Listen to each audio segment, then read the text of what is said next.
Olá, família do canal Arrependimento para Hoje, Pastor Cássio por aqui. Graças a Deus por essa oportunidade de estarmos aqui com a Palavra de Deus.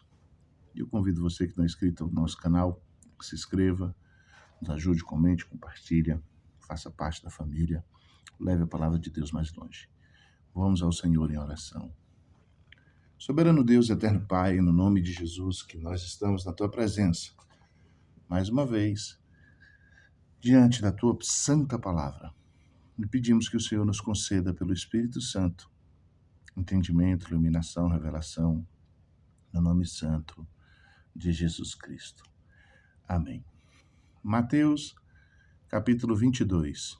De novo Jesus lhes falou por parábolas, dizendo: O reino dos céus é semelhante a um rei que preparou uma festa de casamento para o seu filho.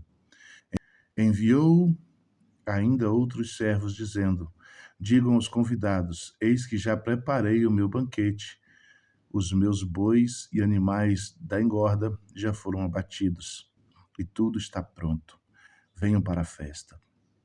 Mas os convidados não se importaram e se foram, um para o seu campo, outro para o seu negócio. Outros agarraram os servos, os maltrataram e mataram. O rei ficou furioso e, enviando as suas tropas, exterminou aqueles assassinos e incendiou a cidade deles. Então disse aos seus servos: A festa está pronta, mas os convidados não eram dignos. Vão, pois, para as encruzilhadas dos caminhos e convidem para o banquete todos os que vocês encontrarem. E saindo aqueles servos pelas estradas, reuniram todos os que se encontravam, maus e bons, e a sala do banquete ficou cheia de convidados. Mas quando o rei entrou para ver os que estavam à mesa, notou ali um homem que não trazia veste nupcial, e perguntou-lhe: Amigo, como você entrou aqui sem veste nupcial? E ele emudeceu. Então o rei ordenou ao servente: Amarrem os pés e as mãos dele e atirem-no para fora nas trevas. Ali haverá choro e ranger de dentes, porque muitos são chamados, mas poucos escolhidos. Então os fariseus se retiraram e consultaram entre si como surpreenderiam Jesus em alguma palavra. E enviaram-lhes discípulos, juntamente com os herodianos, para lhes dizer: Mestre, sabemos que o Senhor é verdadeiro e que ensinas o caminho de Deus de acordo com a verdade, sem se importar com a opinião dos outros, porque não olha para a aparência das pessoas. Assim sendo, diga-nos o que o Senhor acha: é lícito pagar imposto a César ou não? Mas Jesus, percebendo a maldade deles, respondeu: Hipócritas, por que vocês estão me pondo à prova? Mostrem-me a moeda do imposto. Trouxeram-lhe um denário, e Jesus perguntou: De quem é esta figura e esta inscrição? E eles responderam: De César.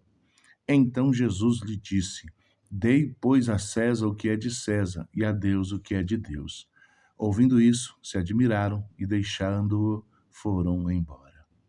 Naquele dia, alguns saduceus, que dizem não haver ressurreição, aproximaram-se de Jesus e lhe perguntaram: Mestre, Moisés disse: Se alguém morrer, não tendo filhos, o irmão deste homem deve casar com a viúva e gerar descendência para o falecido.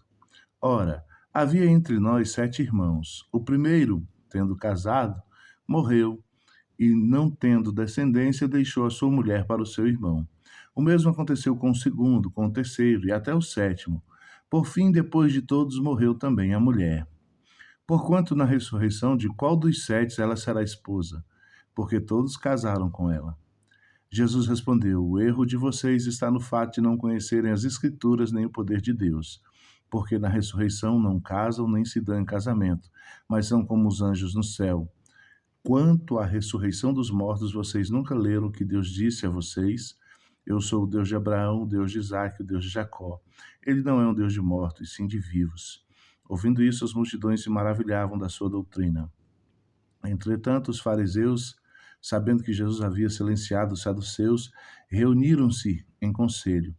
E um deles, intérprete da lei, querendo pôr Jesus à prova, perguntou-lhe: Mestre, qual é o grande mandamento da lei? Jesus respondeu: Ame o Senhor seu Deus de todo o seu coração, de toda a sua alma, de todo o seu entendimento. Este é o grande primeiro mandamento. O segundo, semelhante a este, é: ame o seu próximo como você ama a si mesmo. Destes dois mandamentos dependem toda a lei e os profetas. Estando reunidos os fariseus, Jesus lhes perguntou: o que vocês pensam do Cristo? De quem ele é filho? Eles responderam: de Davi. E Jesus perguntou: então, como é que Davi, pelo Espírito, chama o Cristo de Senhor, dizendo: disse o Senhor ao meu Senhor: sente-se à minha direita até que eu ponha os seus inimigos debaixo de seus pés. Portanto, se Davi o chama de Senhor, como ele pode ser filho de Davi? E ninguém lhe podia dar resposta alguma. E a partir daquele dia, ninguém mais ousou fazer perguntas. Mateus capítulo 23.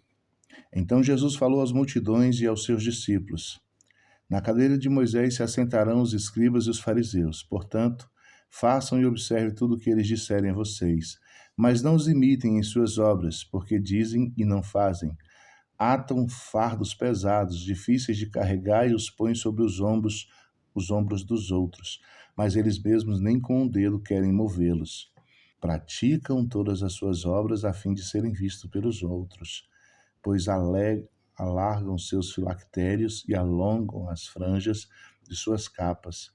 Gostam dos primeiros lugares nos banquetes e das primeiras cadeiras nas sinagogas, das saudações nas praças e de serem chamados de mestre.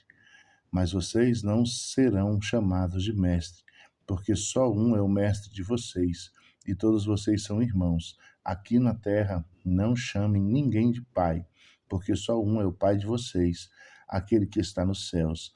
Nem queiram ser chamados de guias, porque um só é o guia de vocês, o Cristo. Mas o maior entre vocês será servo de vocês. Quem se exalta será humilhado, e quem se humilhar será exaltado. Ai de vocês, escribas e fariseus hipócritas, porque vocês fecham o reino dos céus diante das pessoas, pois vocês mesmos não entram, nem deixam entrar os que estão entrando. Ai de vocês, escribas e fariseus hipócritas, porque vocês devoram as casas das viúvas e, para o justificar, fazem longas orações. Por isso vocês sofrerão juízo muito mais severo. Ai de vocês, escribas e fariseus hipócritas, porque vocês percorrem o mar e a terra para fazerem um prosélito, e uma vez feito, o tornam filhos do inferno 2 vezes mais do que vocês. Ai de vocês, guias de cego, que dizem: se alguém jurar pelo santuário, isso não tem importância. Mas se alguém jurar pelo ouro do santuário, fica obrigado pelo que jurou. Seus touros e cegos, qual é o mais importante, o ouro ou o santuário, que santifica o ouro? E vocês dizem: se alguém jurar pelo altar, isso não tem importância, mas se alguém jurar pela oferta que está sobre o altar, fica obrigado pelo que jurou. Cegos, qual é mais importante, a oferta ou o altar que santifica a oferta? Portanto, quem jurar pelo altar, jura por ele e por tudo que está sobre ele. Quem jurar pelo santuário, jura por ele e por tudo que nele habita. E quem jurar pelo céu, jura pelo trono de Deus e por aquele que está sentado no trono. Ai de vocês, escribas e fariseus hipócritas, porque vocês dão o dízimo da hortelã e do endro e do cominho e desprezam os preceitos mais importantes da lei, a justiça, a misericórdia e a fé. Mas vocês deviam fazer estas coisas sem omitir aquelas. Guias cegos coam um mosquito, mas engolem um camelo. Ai de vocês, escribas e fariseus hipócritas, porque vocês limpam o exterior do copo e do prato, mas estes por dentro estão cheios de roubo e de glutonaria. Fariseu cego, limpa primeiro o interior do copo, para que também o seu exterior fique limpo. Ai de vocês, escribas e fariseus, hipócritas, porque vocês são semelhantes aos sepulcros pintados de branco, que por fora se mostram belos, mas interiormente estão cheios de ossos de mortos e de toda podridão.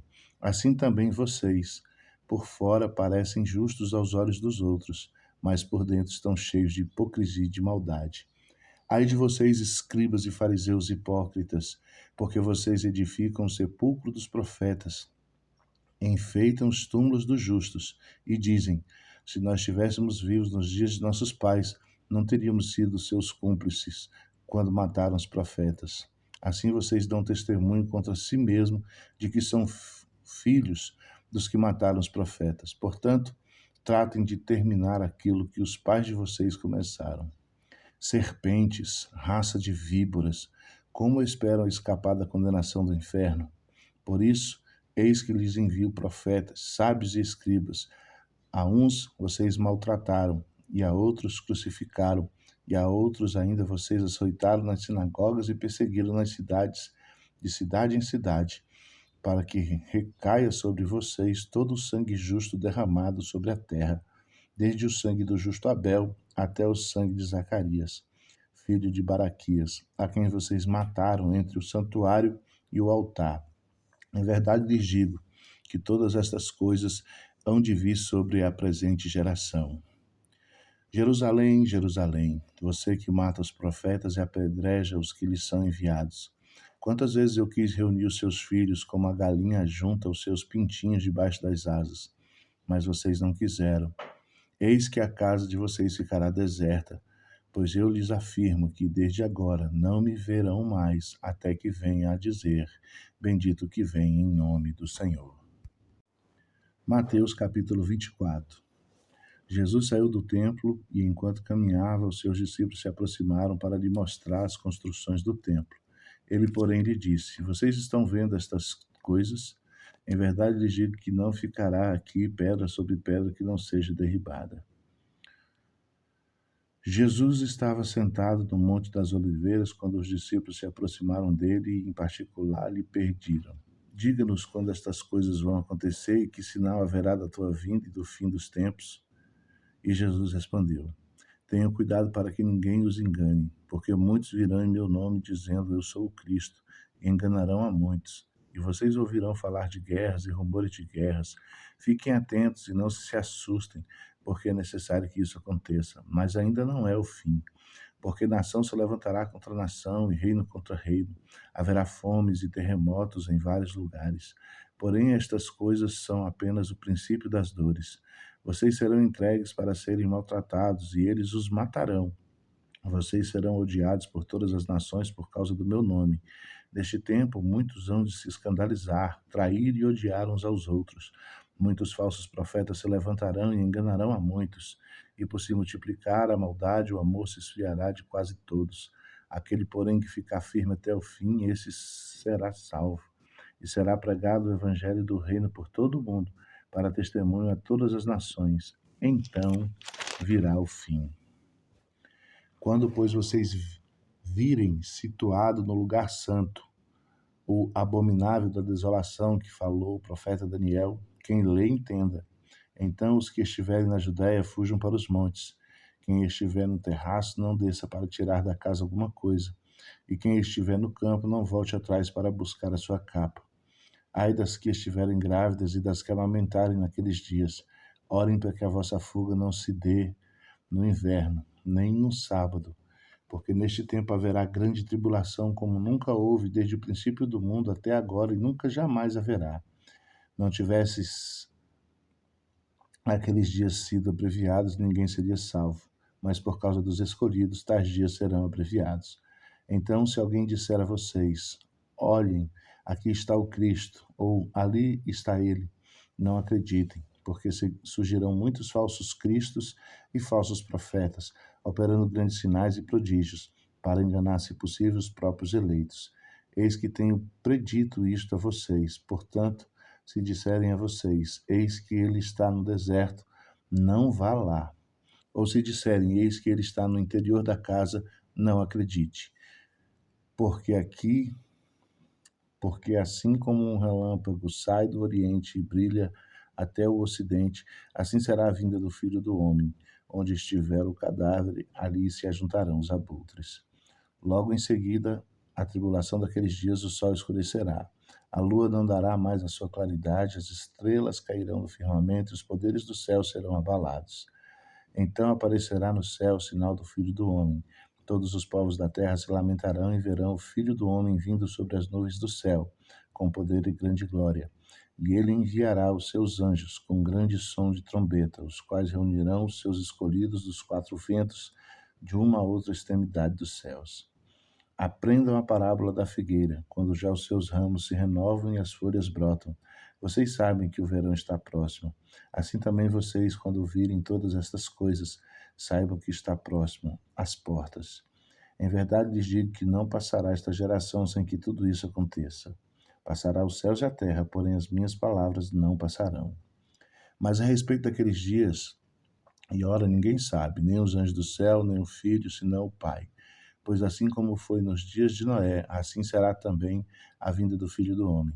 Pois assim como nos dias anteriores ao dilúvio, comiam e bebiam, casavam-se e davam-se em casamento, até o dia em que Noé entrou na arca, e não o perceberam, até que veio o dilúvio e os levou a todos. Assim será também a vinda do Filho do Homem. Estando dois, estarão no campo, um será levado e o outro será deixado.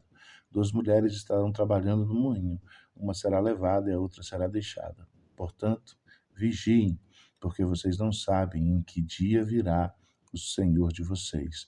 Porém, considerem isso: se o pai de família soubesse a que hora viria o ladrão, vigiaria e não deixaria que a sua casa fosse arrombada. Por isso, estejam também vocês preparados, porque o Filho do Homem virá à hora em que vocês menos esperar. Quem é, pois, o servo fiel e prudente a quem o Senhor deixou encarregado dos demais servos, para lhes dar o sustento em seu tempo? Bem-aventurado aquele servo a quem o Senhor, quando vier, achar fazendo assim.